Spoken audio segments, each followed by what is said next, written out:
Welcome back. కోనసీమకు Telangana నేతల దిష్టి తగిలిందన్న AP deputy CM వ్యాఖ్యలపై రాజకీయ రగడ కంటిన్యూ అవుతోంది. తామెప్పుడూ ఆంధ్ర అభివృద్ధిని అడ్డుకోలేదని, తన వ్యాఖ్యలపై పవన్ బేషరతుగా క్షమాపణ చెప్పాలన్నారు తెలంగాణ నేతలు. తెలంగాణ ప్రాంతం గురించి తప్పుగా మాట్లాడితే ఊరుకోమన్నారు.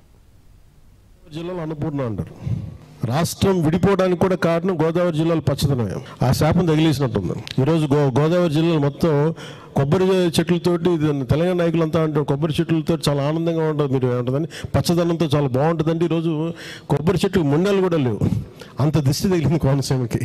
దారిపోయే బండన్న నెత్తిన పడమన్నట్టుగా అది కోనసీమ పచ్చగా ఉందని తెలంగాణ వాళ్ళు ఈడ్చిపడి రాష్ట్రాన్ని విభజించండి, అదేనంట కారణం. ఇంక రెండో కారణం లేదంట. పిచ్చి మాటలు. ఇప్పుడు వాస్తవానికి ఎవడన్నా వచ్చిండు హైదరాబాద్ నుంచి ఆడికి తగిలితే వాళ్ళ దృష్టి తగులుతుంది, కానీ ఆడికి పోనే దృష్టి ఎక్కడ తగులుతుంది ఏం తెలియదు. ఇక అటువంటి వాళ్ళు ముఖ్యమంత్రులు ఉప ముఖ్యమంత్రులు అవుతారు. ఏం చెప్తాం మరి మనం మాట్లాడేటప్పుడు నాలుగు కంట్రోల్ లేకుండా బుర్రకు పని పెట్టకుండా రోజు వస్తే వచ్చిపోయేటోళ్ళు వందలాది వేల మంది అక్కడి నుంచి వాళ్ళు హైదరాబాద్ చూసేది వాళ్ళు.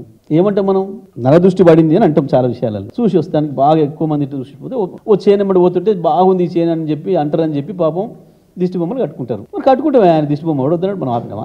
పిచ్చి మాటలు, తెలివి తక్కువ మాటలు. నువ్వు యాక్టర్ అయ్యేదా అయినా కానీ రెస్పెక్ట్ ఇస్తున్నాం. కానీ నువ్వు ఎప్పుడైతే మాట్లాడినావో తెలంగాణ వాళ్ళ గురించి మాది నరదిష్టి, మా కళ్ళు పడే గోదావరి అంతా నాశనం అయిపోయిందని చెప్పి మాట్లాడిన మాట కరెక్ట్ కాదు.